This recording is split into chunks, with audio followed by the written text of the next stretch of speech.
चलो आज कुछ नया सीखते हैं। ये एलईडी है, तो आज अपने एलईडी ड्राइवर सर्किट है, इसके बारे में समझेंगे भी ये कैसे काम करता है।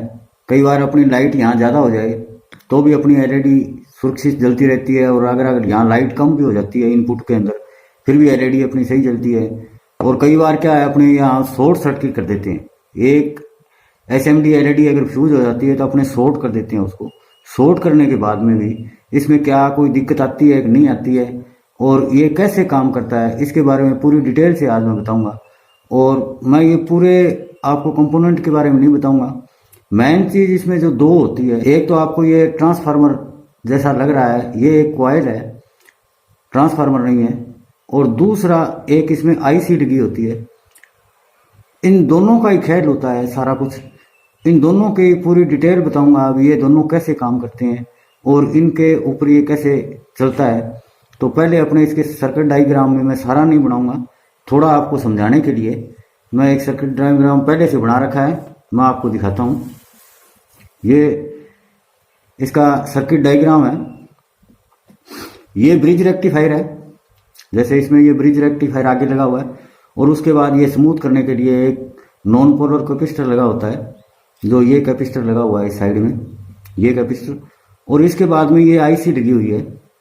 तो इससे क्या होता है कि पॉजिटिव करंट, यहां से पॉजिटिव करंट क्या है, आईसी के 5 और 6 नंबर पिन पे चला जाता है, और एक इसमें से रेजिस्टेंस लगा के और इसकी वीसीसी को दी जाती है।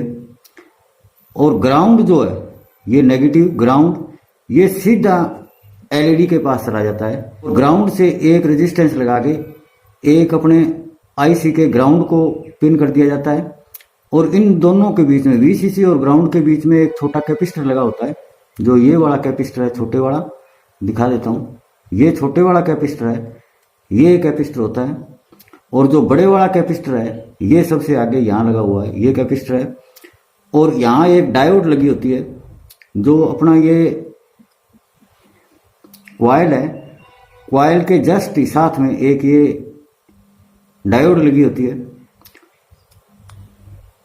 और ये एक रेजिस्टेंस जो होती है, ये करंट सेंस होती है, करंट को सेंस करती है।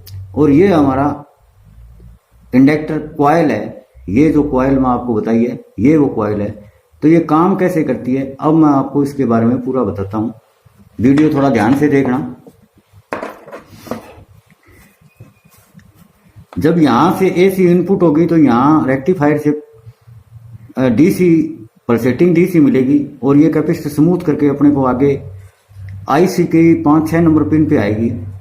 आईसी के अंदर इनबिल्ट एक मोसफेट लगा होता है, और मोसफेट जब ऑन होगा तो ऑन होते ही पॉजिटिव करंट यहां से ऐसे चलेगा और इस इंडक्टर में आएगा। तो इंडक्टर में पॉजिटिव करंट आएगा तो यहाँ पॉजिटिव और यहाँ नेगेटिव, और करंट की डायरेक्शन होगी ये। फिर ये करंट आगे जाएगा तो ये कैपेसिटर को भी चार्ज करेगा, तो कैपेसिटर की तरफ यूं करंट जाएगा, इस साइड में जाएगा पॉजिटिव से नेगेटिव। और एलईडी को भी ये करंट जाएगा इस साइड से, ये पॉजिटिव से नेगेटिव की तरफ। तो जब ये मोसफेट ऑन होगा तब ये इंडक्टर है, ये भी क्या होगा कि एनर्जी स्टोर करता है, और कैपेसिटर है, ये भी एनर्जी स्टोर करता है। ये भी एनर्जी स्टोर करेगा और कैपेसिटर भी एनर्जी स्टोर करेगा। अब इसमें क्या होता है कि यहां जब ये मोसफेट ऑफ हो जाता है तो ऑफ होने के बाद इंडक्टर में जो एनर्जी स्टोर हुई है, तो इंडक्टर का एक सिद्धांत है कि जैसे ये इंडक्टर है, यहां अपने कोई पॉजिटिव वोल्टेज दी है, यहां अपने कोई स्विच लगा देते हैं और यहां इंडक्टर लगा देते हैं। जैसे ही स्विच को मैं ऑन करूंगा, ऑन करते ही यहां पॉजिटिव और यहां नेगेटिव बन जाता है, और करंट की डायरेक्शन यही रहती है। भी पॉजिटिव करंट चल रहा है, यहां अपनी कोई बैटरी लगी हुई है प्लस माइनस। तो यहां से अगर मैं स्विच ऑफ करूं तो ऑफ करते ही इंडक्टर ने जो एनर्जी स्टोर की है, तो इसमें क्या होता है कि ये करंट की डायरेक्शन तो इसकी यही रहती है, पर ये क्या करता है, ये पोलैरिटी चेंज कर लेता है। पोलैरिटी चेंज, यहां पहले प्लस था, यहां माइनस हो जाएगा, यहां प्लस हो जाएगा। और ये अपनी एनर्जी इसी डायरेक्शन में, ये करंट इसी डायरेक्शन में होगा, करंट इसका नहीं बदलता, सिर्फ पोलैरिटी बदल जाती है। और कैपेसिटर में क्या होता है, ये कैपेसिटर होता है, ये इसका उल्टा होता है। कैपेसिटर में कोई अगर वोल्टेज अपने डीसी देते हैं और उसमें स्विच लगा देते हैं, यहाँ कैपेसिटर लगा दें, तो ये कैपेसिटर क्या करेगा, इसमें प्लस और माइनस दो होते हैं। तो ये इसमें क्या होता है कि ये जो पोलैरिटी है, ये पोलैरिटी चेंज नहीं करता, ये करंट की डायरेक्शन चेंज कर देता है। जैसे अब यहां से जो मोसफेट ऑन है तो इसमें करंट की डायरेक्शन ये है, जब ये मोसफेट ऑफ होगा तो करंट की डायरेक्शन उल्टी हो जाएगी।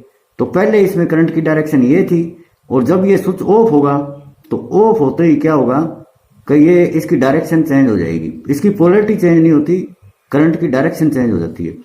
और इंडक्टर में इसका उल्टा होता है, इसमें करंट की डायरेक्शन सेम रहती है लेकिन पोलैरिटी चेंज हो जाती है। तो इस वजह से क्या होगा, जब ये मोसफेट ऑफ होगा तो इसकी पोलैरिटी चेंज हो जाएगी। पोलैरिटी चेंज होने के पहले ये प्लस और माइनस था, अब इसमें क्या होगा, यहां माइनस हो जाएगा, यहां प्लस हो जाएगा, और करंट की डायरेक्शन यही रहेगी, करंट इसकी डायरेक्शन नहीं बदलेगी।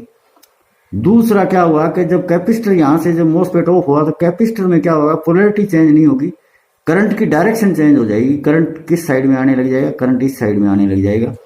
तो अब क्या होगा, ये पोलैरिटी चेंज होने के बाद ये पॉइंट प्लस का हो गया, तो हमारा मानना है कि बैटरी हमेशा ही प्लस और माइनस होती है, तो हमेशा ही प्लस से ही करंट चालू होता है। तो करंट की डायरेक्शन यही रहेगी, प्लस इधर से यूं चलता रहेगा और एलईडी को मिलता रहेगा।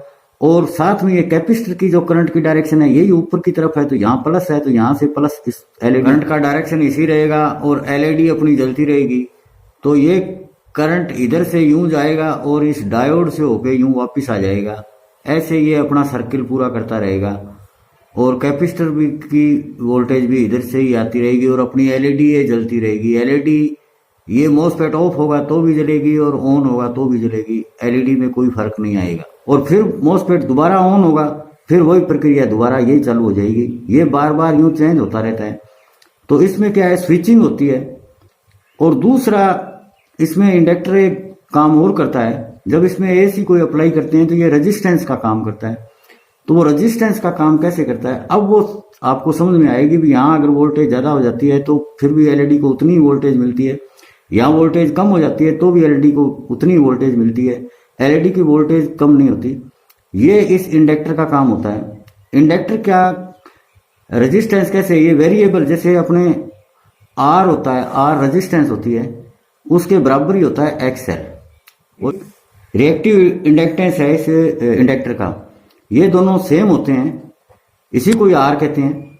तब इस एक्सएल को ज्ञात करने के लिए क्या होता है, एक्सएल बराबर होता है 2 पाई एफ एल। एल ये इस क्वाइल की इंडक्टेंस है, और इसमें क्या होता है कि क्वाइल अपने एक बार इसमें लगा दी, जितनी टर्न लगा दी वो फिक्स हो गई, ये तो अपना कांस्टेंट हो गया, 2 भी अपना कांस्टेंट है और पाई भी अपनी कांस्टेंट है। तो ये चीज कांस्टेंट है, यही कांस्टेंट है। अब बदलने वाली चीज क्या रहेगी, एक फ्रीक्वेंसी चेंज। तो जैसे ही फ्रीक्वेंसी, इसमें क्या होगा, वोल्टेज जैसे ही बढ़ेगी आगे, तो ये आईसी को यहां से क्या है, सूचना इसके यहां से मिलेगी भी वोल्टेज बढ़ गई है, तो आईसी क्या है कि अपनी स्विचिंग बढ़ा देगी। स्विचिंग बढ़ाने का मतलब फ्रीक्वेंसी बढ़ा देगी। तो जब फ्रीक्वेंसी यूं बढ़ेगी, फ्रीक्वेंसी जब बढ़ेगी तो एक्सएल भी बढ़ जाएगा। एक्सएल बढ़ गया है तो इसका मतलब आर बढ़ गया। आर बढ़ गया तो आर क्या होता है, वी बराबर आई इंटू आर होता है। और जब आर बढ़ गया तो वी भी बढ़ेगा, यानी इसकी वोल्टेज ड्रॉप बढ़ जाएगी, ये वोल्टेज ड्रॉप कर लेगा। यहां से अगर 300 वोल्ट आ रहे हैं, यहाँ 230 वोल्ट है, और रेक्टिफाई होने के बाद में यहाँ अपने को 300 कुछ वोल्ट मिलेंगे। यहाँ इन दोनों पॉइंटों पे 300 वोल्ट मिल रही हैं। तो एलईडी को अपने को चाहिए 100 वोल्ट या 90 वोल्ट या 70 वोल्ट, जितनी भी अपनी जरूरत है उसके हिसाब से। तो 70 वोल्ट तो इसको दे देगा, बाकी ये 300 वोल्ट में से 230 वोल्ट ये इंडक्टर क्या होगा, ये ड्रॉप कर लेगा। और यहाँ अगर वोल्टेज कम होती है तो ये आईसी क्या करती है, फ्रीक्वेंसी को कम कर देती है। जैसे ही फ्रीक्वेंसी यानी एफ, जैसे ही फ्रीक्वेंसी कम होगी तो एक्सएल कम हो जाएगा।